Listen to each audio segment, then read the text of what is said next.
नमस्कार ट्रेडर्स, और आज के इस खास विश्लेषण में आपका बहुत बहुत स्वागत है। आज हम बाजार के एक ऐसे राज से पर्दा उठाने वाले हैं, एक ऐसा खेल जो अक्सर हम जैसे रिटेल ट्रेडर्स को फंसा देता है, जिसे हम फेक आउट कहते हैं। हम ये समझेंगे कि ये असल में स्टॉप लॉस हंटिंग नहीं, बल्कि लिक्विडिटी का एक बहुत बड़ा और ज़रूरी खेल है। तो चलिए इस कॉन्सेप्ट की गहराई में उतरते हैं। चलिए एक बहुत ही सीधे सवाल से शुरुआत करते हैं। ईमानदारी से सोचिएगा, क्या कभी ऐसा महसूस हुआ है कि जैसे ही आप कोई ट्रेड लेते हैं, मार्केट को, किसी को ठीक ठीक पता चल जाता है कि आपका स्टॉप लॉस कहाँ लगा है?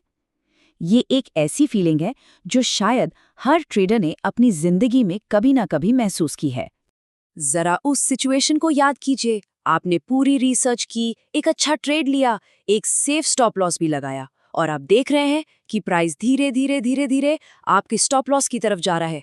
उसे छूता है, आपका ट्रेड लॉस में कट जाता है, और फिर जैसे जादू हो गया हो, कीमत वहीं से यू टर्न लेती है और आपकी सोची हुई दिशा में रॉकेट बन जाती है। बहुत फ्रस्ट्रेटिंग होता है ना? आमतौर पर इस पूरी घटना को हम एक नाम देते हैं, स्टॉप लॉस हंटिंग। मतलब ऐसा लगता है कि कोई बहुत बड़ा ऑपरेटर है जो जानबूझकर छोटे ट्रेडर्स को बाहर निकालने के लिए उनके स्टॉप लॉस को टारगेट कर रहा है। लेकिन क्या ये सच है? क्या बाजार में कोई सच में आपके अकेले के स्टॉप लॉस के पीछे पड़ा है? चलिए आज इस सोच को, इस मिथक को तोड़ते हैं।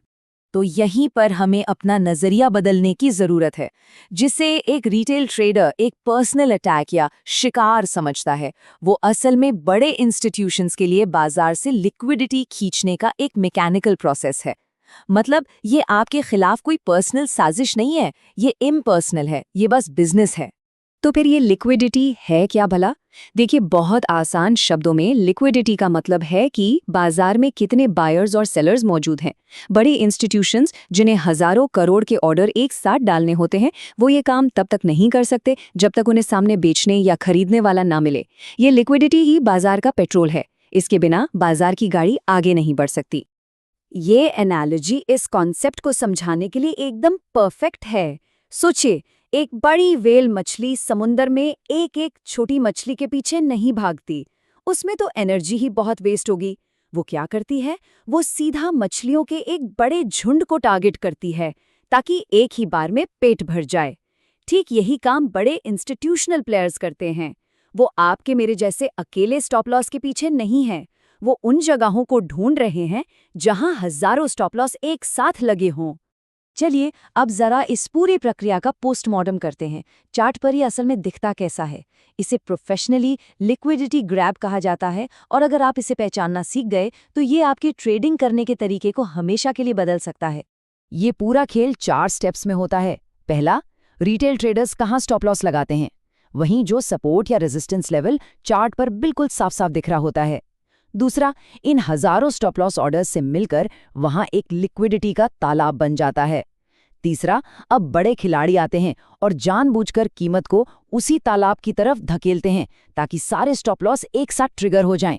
और चौथा, जैसे ही ये स्टॉप लॉस हिट होते हैं, बड़े खिलाड़ी इसी लिक्विडिटी को सोखकर अपने बड़े बड़े ऑर्डर्स भर लेते हैं और बूम, कीमत तेजी से पलट जाती है। थ्योरी बहुत हो गई, अब इसे एक्शन में देखते हैं। हम निफ्टी 50 का एक क्लासिक केस स्टडी लेंगे और देखेंगे कि आप अपने ज़ीरोधा या ट्रेडिंग व्यू के चार्ट पर इन पैरों के निशानों को कैसे पहचान सकते हैं। तो स्टेप 1 है सेटअप को पहचानना। मान लीजिए निफ्टी 50 के चार्ट पर एक बहुत ही क्लियर सपोर्ट लेवल है, एक ऐसा लेवल जिसे देखकर हर कोई कहेगा हाँ, ये एक मजबूत सपोर्ट है। जाहिर है हजारों ट्रेडर्स के सेल स्टॉप ऑर्डर्स ठीक इसी लेवल के नीचे लगे होंगे। और फिर आता है ड्रामा, यानी फेक आउट। प्राइस एक बड़ी डरावनी लाल कैंडल के साथ उस सपोर्ट लेवल को तोड़ देता है, लेकिन असली कहानी उस कैंडल में नहीं, उसके ठीक नीचे वॉल्यूम बार में छुपी है। अगर आप देखते हैं कि इस ब्रेकडाउन के साथ वॉल्यूम में एक जबरदस्त उछाल आया है, तो ये आपके लिए पहला रेड फ्लैग है, एक चेतावनी है। और फिर आता है क्लाइमैक्स, लिक्विडिटी ग्रैब। जैसे ही सबके स्टॉप्स कटते हैं और लिक्विडिटी मिल जाती है, आप देखेंगे कि अगली ही कैंडल एक बहुत पावरफुल हरी कैंडल बनती है, जो कीमत को वापस उस सपोर्ट लेवल के ऊपर ले जाकर बंद हो जाती है। Game over. ये इस बात का पक्का सबूत है कि पिछला मूव एक असली ब्रेकडाउन था ही नहीं, वो सिर्फ एक जाल था। ये कहावत वॉल्यूम स्प्रेड एनालिसिस के एफर्ट वर्सेस रिजल्ट सिद्धांत को बिल्कुल सही तरीके से समझाती है। मतलब ब्रेकडाउन के लिए एफर्ट तो बहुत लगा, यानी वॉल्यूम बहुत ज्यादा था, लेकिन उसका रिजल्ट क्या निकला? 0। कीमत तुरंत पलट गई। ये साफ साफ दिखाता है कि ये स्मार्ट मनी यानी बड़े खिलाड़ियों का काम था। तो अब जब आप ये खेल समझ चुके हैं, तो असली सवाल ये है कि इसका फायदा कैसे उठाया जाए। देखिए, हमारा लक्ष्य इन बड़ी वेल्स के खिलाफ ट्रेड करना नहीं है। हमारा लक्ष्य है उनके साथ, उनकी दिशा में ट्रेड करना। चलिए, आज की सारी बातों को फटाफट समेट लेते हैं। पहली बात, याद रखिए ये मैकेनिकल है, पर्सनल नहीं। दूसरी बात, जो सपोर्ट और रेजिस्टेंस लेवल्स चार्ट पर सबसे साफ दिखते हैं, असल में वो सबसे खतरनाक लिक्विडिटी जोन है। तीसरी, वॉल्यूम आपका सबसे अच्छा दोस्त है। वही आपको एक असली मूव और फेकआउट के बीच का फर्क बताएगा। और सबसे जरूरी, भीड़ के साथ स्टॉप लॉस लगाने से बचिए। या तो अपना स्टॉप उन क्लियर लेवल से थोड़ा दूर रखिए, या फिर फेकआउट होने का इंतजार कीजिए और उसके बाद कंफर्मेशन पर ट्रेड लीजिए। तो मैं आपको इसी एक सवाल के साथ छोड़कर जा रहा हूं। इस नई जानकारी के बाद अगली बार जब आप चार्ट पर कोई बिल्कुल साफ दिखने वाला सपोर्ट या रेजिस्टेंस लेवल देखेंगे, तो आपका उसे देखने का नजरिया क्या होगा, इस पर जरूर सोचिएगा।